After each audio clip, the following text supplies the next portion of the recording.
হিলিতে সপ্তম শ্রেণীতে পড়তে যায় হাঁস। হাঁসটির নাম রাখা হয়েছে মিনু। মানুষের সঙ্গে স্কুলে পড়তে গিয়েছে হাঁস। প্যাক প্যাক ডাকে মুখরিত পুরো শ্রেণীকক্ষ। শিক্ষকও নিজের মতো করে পড়াচ্ছেন। ক্লাসের ফাঁকে হাঁসটি শিক্ষার্থীদের সঙ্গে আড্ডায় মেতে উঠছে।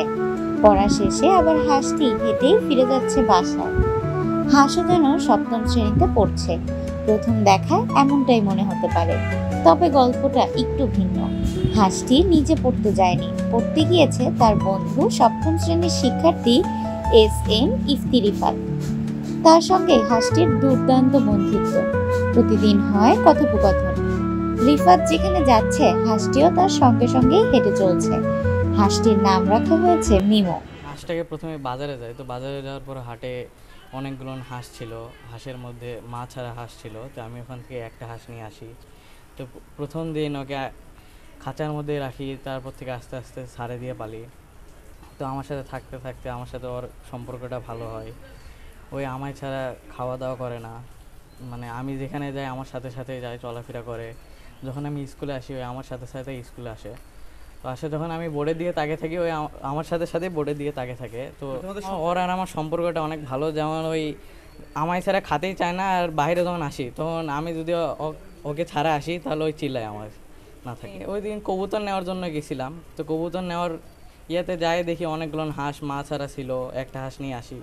তো আমার হাঁস নেওয়ার কোনো ইচ্ছা ছিল না, কিন্তু মা ছাড়া হাঁস ছিল ওই জন্য নিয়ে আসলাম। নিয়ে আসার পর পালা শুরু করি। পালতে পালতে ওই বড় হলো, আমার সাথেই থাকে, আমার সাথেই চলাফেরা করে। আমার মাঠে খেলতে গেলে মাঝে মধ্যে নিয়ে যায়।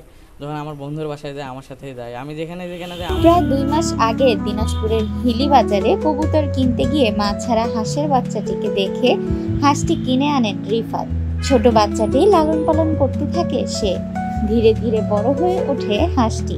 দুজনের মধ্যে তৈরি হয় ভালোবাসা ও মায়ার বন্ধন। রিফাত যখন ক্লাসে যায় তখন হাঁসটিও তার সঙ্গে পড়ার টেবিলে বসে থাকে। হাট বাজার সহ যেখানেই ইফতি যায় সেখানেই তার সঙ্গে সঙ্গে হেঁটে যায় হাঁসটি। ফোনের পিছনে সময় ব্যয় না করে প্রকৃতি হাঁস থেকে শুরু করে বিভিন্ন প্রাণীকে ভালোবাসিচ্ছে। এটা একটু ভালো একটা দিক। অন্যদিকে সে সময় অপচয় না করে একটা প্রকৃতির মাঝে একটা বন্ধু পেয়েছে, তার পিছনে সময় ওয়েস্ট করছে। ভালো, মূলত এটা ভালো। পশু পাখিদের ভালোবাসা, তাদের দেখাশোনা করা। এই হাঁসটা অনেক ভালো। এই আমাদের কোচিং সেন্টারে স্কুলে নিয়ে আসে আমাদের খুব আপন হয়ে গেছে। মনে হয় যে আমরাও এই হাঁসের সঙ্গেই থাকি। এই হাঁসটা অনেক আপন আমাদের। এই হাঁস এত বন্ধুর মতো, একদম মানুষ যেমন একটা মানুষের বন্ধু হতে পারে, ঠিক সে আমরা চাই যে আমরাও যেন এরকম হাঁসকে অনেক যত্ন করতে পারি, লালন পালন করতে পারি। প্রাণী ও মানুষের মাঝে ভালোবাসা গড়ে ওঠা স্বাভাবিক। ভালোবাসা ও যত্ন পেলে প্রাণীরাও মানুষের প্রতি গভীরভাবে সাড়া দেয়।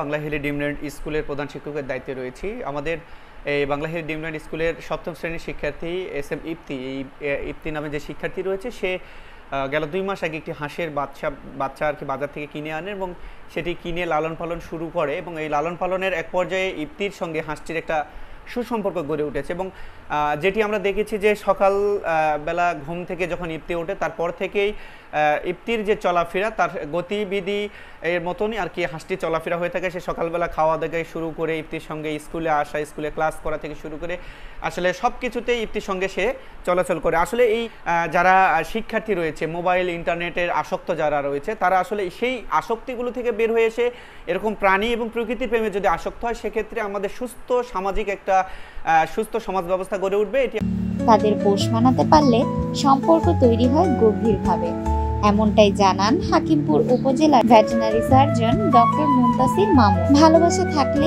সবই সম্ভব। ইফতি আর মিমুর বন্ধুত্ব এমনটাই শেখায় আমাদের। ভাষা নয়, হৃদয়ের যোগাযোগই যথেষ্ট। এই হাঁসটি শুধু হাঁস নয়, এক জীবন্ত নিদর্শন। ভালোবাসা আর বন্ধুত্বের এক অনন্য রূপকথা।